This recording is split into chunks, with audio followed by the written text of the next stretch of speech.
Olá, meus caros, tudo bem? Continuando o nosso conjunto de vídeos sobre ética e justiça, hoje, o nosso próximo teórico aí que nós iremos falar é Immanuel Kant. Falamos de Aristóteles, vamos falar de Kant e posteriormente iremos falar de Nietzsche também. Então preste atenção, fiquem atentos. Antes de começar a falar diretamente do autor, do que ele escreveu sobre essa temática, é necessário posicionar vocês dentro do contexto histórico da sua escrita e da sua vida também. Immanuel Kant viveu no século XVIII, conhecido como o século das luzes, das grandes transformações que ocorreram na vida das pessoas. Então vamos lá, vamos entender esse contexto para que a gente possa aí de fato entender sobre a forma que ele escreveu e o que ele quer dizer também.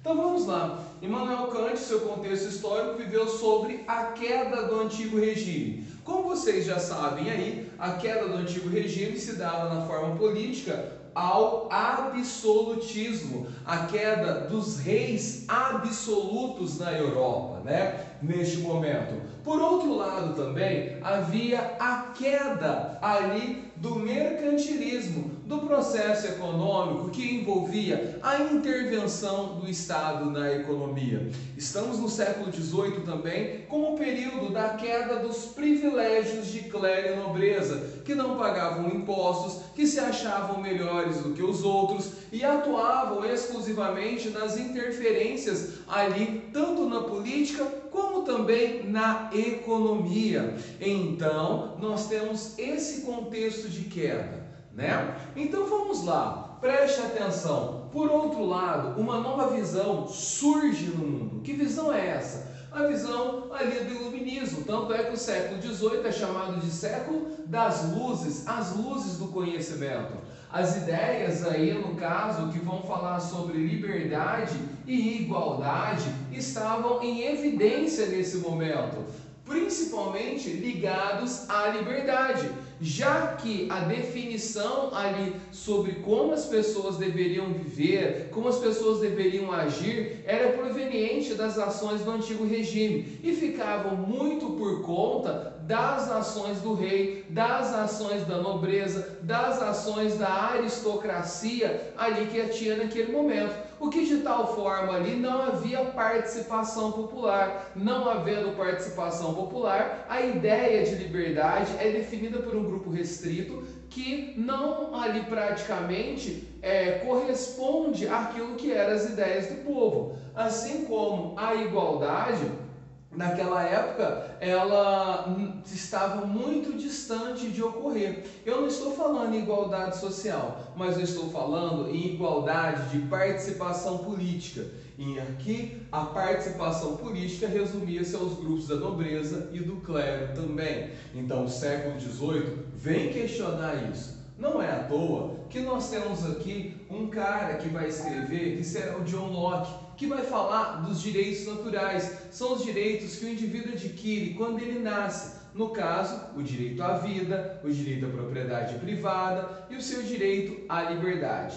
John Locke deixou bem claro que esses direitos não eram absolutos, mas relativos e que você poderia perdê-los. Mas também ele garantiu ali o seguinte, que as leis devem ser construídas pela figura do povo, por toda a sociedade, defendendo que todos são iguais perante a lei. E o fim dos privilégios de clero e nobreza. Suas ideias foram extremamente fortes e influenciaram um conjunto de teóricos dentro dessa questão do iluminismo e dentro desse novo mundo que estava surgindo. Nós podemos aí não deixar de falar daquilo tudo, que essas ideias faziam parte de um grupo também específico da sociedade, que era a burguesia, que nesse momento, ali no caso da Inglaterra, tinha uma representatividade econômica muito forte, isso devido à Revolução Industrial Inglesa, que é fundamental. Você teve a ascensão econômica ali da burguesia inglesa e essa burguesia inglesa solicitando participação política, já que ela não tinha. E ela não tinha por quê?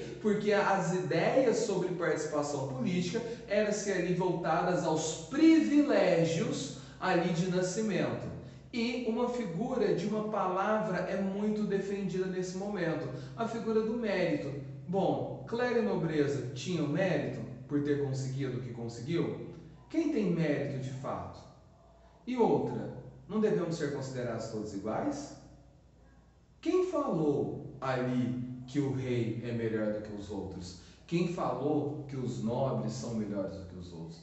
Quem falou que as instituições religiosas são melhores que as instituições políticas? E quem falou ali que o padre é melhor que o cidadão comum? Isso começa a entrar em conflito e a defesa da igualdade começa a se expandir cada vez mais e atingindo todos os cidadãos comuns. Bom, nós tivemos as revoluções liberais. No século XVIII nós temos revoluções liberais que vão balançar. Essas revoluções liberais vem da palavra liberdade, né? E aí a palavra liberdade ao povo, liberdade ao cidadão, com o direito de questionar, de participação política, de estar em evidência dentro das suas ações.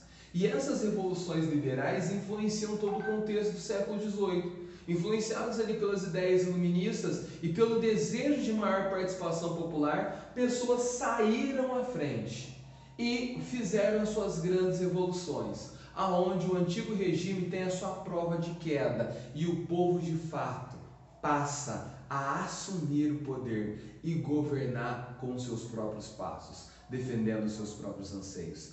Quer ver os exemplos? Independência dos Estados Unidos, a própria Revolução Francesa, os movimentos de independência na América Espanhola, a independência do Haiti e o próprio contexto ali depois do século XIX que vai levar à independência do Brasil e de inúmeras outras regiões aí do mundo e da América.